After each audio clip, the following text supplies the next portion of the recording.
নমস্কার বন্ধুরা, আমি শম্পার সাথে বাঙালিয়ানার আরও একটি নতুন পর্বে তোমাদের সকলকে স্বাগত জানাই। দেখো, শীতকালের কিন্তু একটি মজার খাবার হলো পিঠে। তাই আজকে তোমাদেরকে আমি গোকুল পিঠে বানিয়ে দেখাবো। গোকুল পিঠের পুরের জন্য আমি এখানে নিয়েছি খোয়া ক্ষীর। 1 কেজি দুধকে আমি খোয়া ক্ষীর বানিয়ে নিয়েছি এখানে। আর দেখো, আমি আটা দিয়ে গোকুল পিঠেটা বানাবো, তাই নিয়েছি 400 গ্রাম আটা। দিয়ে দিলাম পরিমাণ মতো লবণ, আর দিয়ে দিলাম 8 টেবিল চামচ চিনি। 400 গ্রাম আটার জন্য আমি দিয়েছি 8 টেবিল চামচ চিনি। আটা দিয়ে যদি তোমরা এই গোকুল পিঠেটা বানাও, তোমরা বিশ্বাসই করবে না যে এই পিঠেটা এত নরম আর তুলতুলে হয়।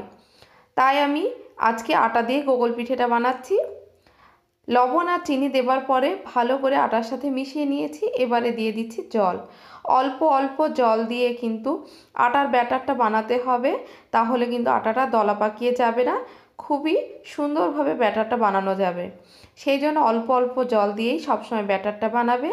আর যদি জল অল্প অল্প করে দেওয়া যায়, তাহলে কিন্তু ব্যাটারটা পাতলা হয়ে যাওয়ার কোনো সম্ভাবনা থাকবে না। যেমন আমি ঘন চাইবো ব্যাটারটা, তেমনই হবে। দেখো, অল্প অল্প জল দিয়ে খুব ভালোভাবে ময়দাটা মেখে নিতে হবে। দেখো, বুঝতে পারছো কেমন ব্যাটারটা বানিয়েছি। ঢাকনা দিয়ে রেখেছিলাম আধা ঘন্টা পরে তুলে দেখাচ্ছি। দেখো, আর আটার ভেতরে যে চিনিটা দিয়েছিলাম না, সেটাও গলে গিয়ে কিন্তু আটাটা আরেকটু পাতলা হয়ে যাবে। সেটা বুঝেই কিন্তু জলটা দিতে হবে। দেখো, আমি খুব ঘনও বানাইনি, আবার খুব পাতলাও বানাইনি। আর আটার পুরের জন্য আমি যে খোয়া ক্ষীরটা নিয়েছিলাম, সেটা ছোট ছোট করে চ্যাপ্টার আকারে একটা শেপ দিয়ে নিয়েছি। আর এদিকে বানাবো আমি চিনির শিরাটা। তার জন্য দেখো, গ্যাসের উপরে একটা পাত্রে 2 গ্লাস জল দিয়েছিলাম। 2 গ্লাস জলে আমি দিয়েছি 2 কাপ পরিমাণে চিনি।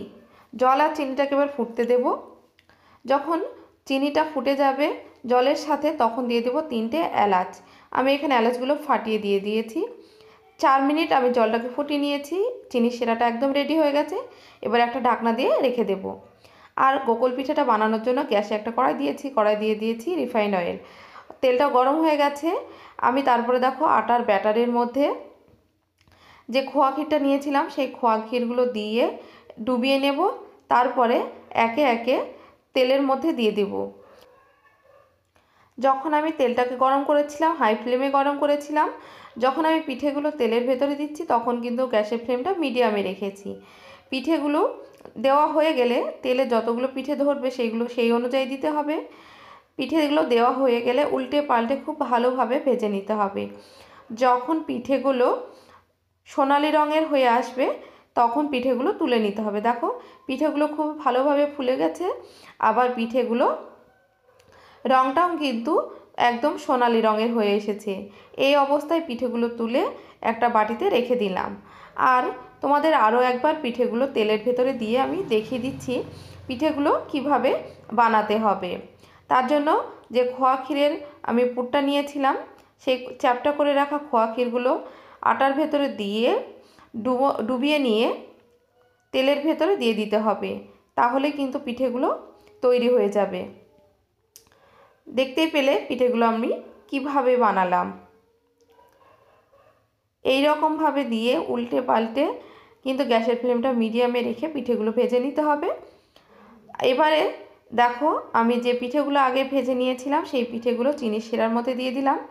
এবারে দিয়ে ঢাকনা দিয়ে ঢেকে দিতে হবে আবার আধা ঘন্টা। এভাবে রাখলে কিন্তু পিঠেগুলো খুব সুন্দর রস নিয়ে নেবে। দেখো, দেখতে পাচ্ছ, আধা ঘন্টা পরে তোমাদের দেখিয়ে দিচ্ছি পিঠেগুলো কি সুন্দর রস নিয়ে তুলতুলে হয়ে গেছে। আমার এই রেসিপিটি যদি তোমাদের ভালো লেগে থাকে, অবশ্যই লাইক, শেয়ার আর কমেন্ট করে দেবে। তোমরা যদি আমার চ্যানেলে নতুন বন্ধু হয়ে থাকো, অবশ্যই চ্যানেলটিকে সাবস্ক্রাইব করে দেবে। আর দেখো, পিঠেটা একটা আমি কেটে দেখাচ্ছি, কি সুন্দর তুলতুলে আর রস নিয়েছে, দেখতে পাচ্ছ। তোমরাও কিন্তু বাড়িতে একবার এই আটা দিয়ে গোকুল পিঠেটা অবশ্যই বানিয়ে দেখবে। খেতে কিন্তু ভীষণ মজার হয়।